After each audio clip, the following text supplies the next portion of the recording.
Fala galera, bem-vindos ao canal Multiverso, eu sou a Cassiana, sua anfitriã, e esse é o capítulo 4 da série As Encarnações de Enki, sobre os muitos nomes que Enki utilizou durante sua jornada em nossa história planetária.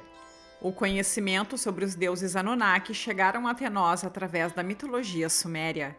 Nela se narram as façanhas de seres de alta tecnologia que desceram dos céus e criaram não somente civilizações, mas também manipularam geneticamente o DNA de outros seres que já estavam na Terra, dando assim origem ao Sapien moderno. Muitos eram os deuses que essa mitologia apresentava, como Inanna ou Ishtar, Nimurta, Ninhursag, Marduk, e os três principais deuses: Anu, o comandante pai e autoproclamado deus; Enlil, o comandante estrategista militar tempestuoso; e Enki, o personagem-chave de nossa investigação. O deus da água, conhecido por sua sabedoria e como patrono da criação e da magia. Sabemos que esses arquétipos são repetidos em várias mitologias, sugerindo que essas mesmas entidades estiveram se manifestando em outras partes do mundo.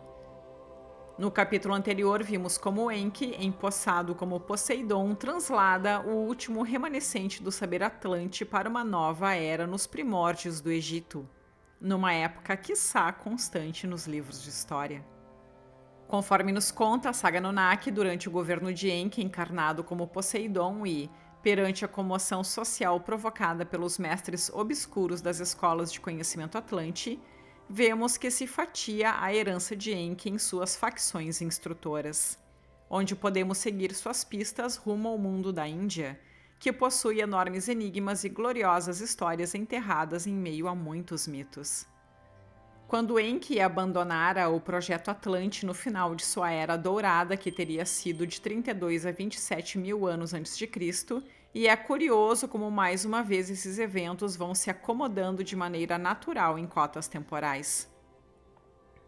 Nos livros sagrados do hinduísmo, algumas obras com mais de 2.000 anos falam que na Índia se deu o chamado Império Rama, uma civilização cujo começo estaria datado em torno de 26 mil anos atrás e que finalizaria destruída por guerras nos tempos do último Kali Yuga, sobrando posteriormente não mais que vestígios dessa civilização que não seria nem a sombra de seu antigo esplendor.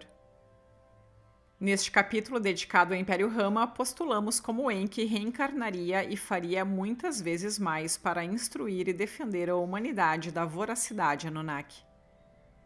Alguns apontam como a Trimurti de Brahma, Vishnu e Shiva não seriam outros senão os deuses sumérios Anu, Enki, o Benévolo, e Enlil, o destruidor da humanidade. Não é difícil imaginar como que, com o tempo, as mitologias têm sofrido possível degradação e manipulação de seus significados originais. É possível deduzir que as mesmas entidades ou avatares são representadas muitas vezes como divindades distintas, quando no fundo parecem ser diferentes facetas dos mesmos seres. Por exemplo, o caso dos deuses instrutores sumérios Enki e Oannes, ou os gregos Poseidon e Prometeus, este último que roubou o fogo dos deuses para ajudar a humanidade. São diversas divindades relacionadas às águas que não seriam mais do que Enki e sua facção no auxílio à humanidade em diferentes etapas do nosso planeta. Portanto, Shiva, aquele que destrói as coisas que não servem, e a face guerreira de Vishnu, como o terrível Gudra, também são deuses cósmicos por excelência. Vishnu é o criador da vida, da sabedoria, do controle do corpo e da mente, do conhecimento. Um detalhe importante é que as escrituras relatam que Vishnu teve 9 avatares, 9 encarnações na Terra, uma delas como Rama, o grande monarca hindu e sua Era Dourada. Rama é, de fato, um dos avatares mais proeminentes do deus Vishnu na mitologia hindu. O épico hindu Ramayana conta a história do príncipe Rama, que é venerado como uma encarnação divina. De acordo com a tradição hindu, Rama nasceu como filho mais velho do rei Dasharata, de Ayodhya, e sua esposa, a rainha Kausalya. Ele é conhecido por sua retidão, justiça e virtude. Rama é frequentemente retratado como um modelo de marido, filho e líder, e sua história é admirada por sua devoção, coragem e sacrifício. O principal enredo do Ramayana envolve o exílio de Rama por 14 anos, junto com sua esposa Sita e seu irmão Lakshmana. Durante esse período, Sita é sequestrada pelo demônio Ravana, o que leva Rama a empreender uma jornada épica para resgatá-la. Com a ajuda de aliados, como o rei macaco Hanuman, Rama enfrenta muitos desafios e eventualmente triunfa sobre Ravana em uma batalha decisiva. O rei macaco hindu, o personagem Hanuman, nada mais é que uma referência ao ser humano terrestre, que desempenha um papel fundamental no épico hindu Ramayana. Hanuman é uma figura amada e venerada no hinduísmo por sua força e devoção a Rama. Na mitologia hindu, Hanuman é considerado como um Vanara, uma raça de seres semelhantes a macacos conhecidos por sua habilidade e inteligência. Hanuman possui uma lealdade inabalável a Rama. Ele se torna um devoto fiel e dedicado, acompanhando-o durante sua jornada para resgatar sua esposa. Além de sua contribuição na história do Ramayana, ele é venerado pelos devotos hindus, considerado um protetor, um removedor de obstáculos e um concededor de bênçãos. Hanuman é retratado com uma aparência semi-humana, com um corpo musculoso e uma cauda de macaco, geralmente segurando um martelo ou uma montanha. Existem interpretações que relacionam o deus macaco como uma forma alegórica de representar a humanidade. Essa interpretação pode ser encontrada em diferentes tradições e textos hindus. O personagem exibe qualidades humanas exemplares como devoção, coragem, lealdade e inteligência, e é considerado um símbolo da força interior e do potencial humano. De acordo com essa interpretação, a figura do macaco representa a natureza humana com suas características instintivas, inconstância e impulsos. Assim como um macaco pode ser agitado e inquieto, a mente humana também pode ser turbulenta e distraída. No entanto, Hanuman é retratado como um macaco divino, elevando-se acima das características negativas e alcançando um estado de devoção e serviço dedicados. Colocando sua devoção a Rama a serviço de uma causa maior, simboliza a busca espiritual do ser humano superando as fraquezas e limitações humanas por meio da autodisciplina, destacando a capacidade inerente do ser humano de transcender suas próprias limitações e desenvolver virtudes elevadas, tais como a sabedoria e a coragem para superar obstáculos e alcançar a autorrealização espiritual.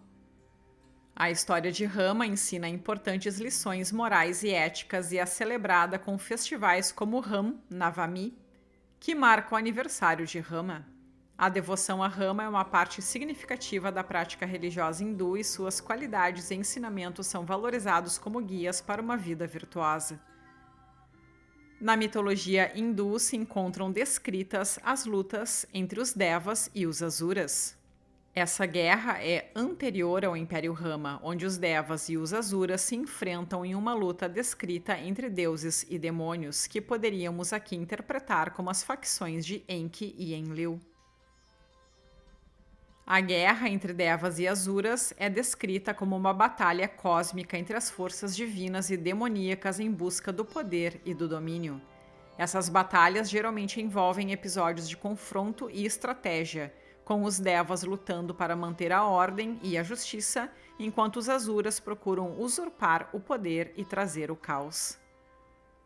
No Ocidente, não temos nem ideia da quantidade de livros que possui a mitologia hindu. São muitos livros de milhares de páginas que necessitariam vidas inteiras para extrair algum conhecimento profundo dessas inscrições.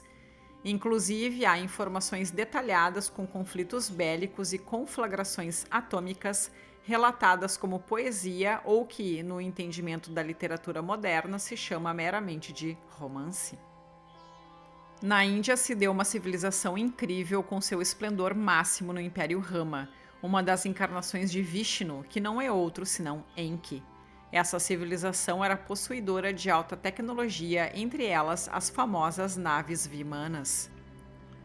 As Vimanas são veículos aéreos mencionados em antigos textos sânscritos da Índia, incluindo os épicos Mahabharata e Ramayana, bem como em tratados científicos hindus conhecidos como os Vedas. Essas descrições antigas descrevem as Vimanas como máquinas voadoras avançadas, muitas vezes associadas aos deuses. De acordo com os textos, as Vimanas eram veículos celestiais com capacidades extraordinárias, capazes de voar pelo ar, atravessar os céus e alcançar grandes velocidades. Elas eram descritas como sendo feitas de materiais especiais com características místicas e tecnológicas. As Vimanas eram frequentemente associadas aos Devas, os deuses da mitologia hindu, e eram usadas por eles para viajar entre diferentes reinos celestiais e a Terra. Algumas histórias também mencionam que certos heróis e sábios humanos possuíam ou utilizavam Vimanas. Essas descrições das Vimanas variam nos textos antigos e podem incluir diferentes formatos, tamanhos e características. Alguns relatos descrevem-nas como grandes palácios voadores, enquanto outros mencionam máquinas voadoras mais compactas e ágeis. Da mesma forma como os Anunnaki possuíam suas próprias máquinas voadoras descritas em cuneiforme. A literatura hindu diferencia que haviam 4 tipos principais de Vimanas. Os Rukuma Vimana, que eram de forma cônica, igual às cápsulas espaciais que conhecemos hoje. Os Sundara Vimana, em forma de foguete com vários pisos de altura. Os Shakuna Vimana, que possuíam forma discoidal e côncava, e os Tripura Vimana, as nave-mães que podiam suportar vários aparatos internamente. O Império Rama existiu no norte da Índia, possuía cidades sofisticadas, muitas ainda a serem encontradas no deserto do Paquistão, norte e nordeste da Índia. Algumas cidades encontradas por arqueólogos são literalmente inexplicáveis. Numa época em que a ciência histórica diz que as pessoas deveriam estar vivendo ao relento. As cidades de Rama já possuíam sistemas de irrigação, esgoto, largas avenidas e iluminação pública. As 7 grandes capitais do Império Rama são conhecidas nos textos védicos como as 7 cidades Rishi. De acordo com os textos, esse povo utilizava-se de Vimanas. Todos batem exatamente com as descrições dos discos voadores feitas no mundo todo por pessoas que muito provavelmente desconhecem os Vedas. Os textos antigos sobre Vimanas são muitos e envolvem desde a construção até manuais de voo de vários tipos de naves. O Samara Sutradhara é um tratado científico lidando com todos os aspectos possíveis dos Vimanas. São 230 tópicos lidando com construção, decolagem, voos cruzeiro, aterrissagem normal forçada e até mesmo a possibilidade de colisão com pássaros. A propulsão das Vimanas é envolta em controvérsia. Em uns textos diz ser movida por um líquido amarelo esbranquiçado, e algumas vezes por um tipo de composto de mercúrio. Em outro ainda é movido por pulsos eletromagnéticos. De acordo com o Dronaparva e o Ramayana, partes do gigantesco épico Mahabharata, um Vimana é descrito como uma esfera que se movia a grande velocidade em todas as direções, impulsionada por um vento poderoso gerado por Mercúrio. No Samar, outro texto hindu, os Vimanas são máquinas de aço sem emendas, com uma descarga que saía da traseira na forma de labaredas. Curiosamente, cientistas soviéticos descobriram o que eles chamam de uma espécie de antigos instrumentos de navegação para veículos cósmicos, em cavernas no Turquestão e no deserto de Gobi, justo no deserto de Gobi, que é tido como um dos primeiros assentamentos de Enki quando chegou ao planeta Terra. E esse foi o capítulo 4 sobre Enki e Rama. Eu espero que você tenha gostado. Muito obrigada por assistir e até o próximo episódio.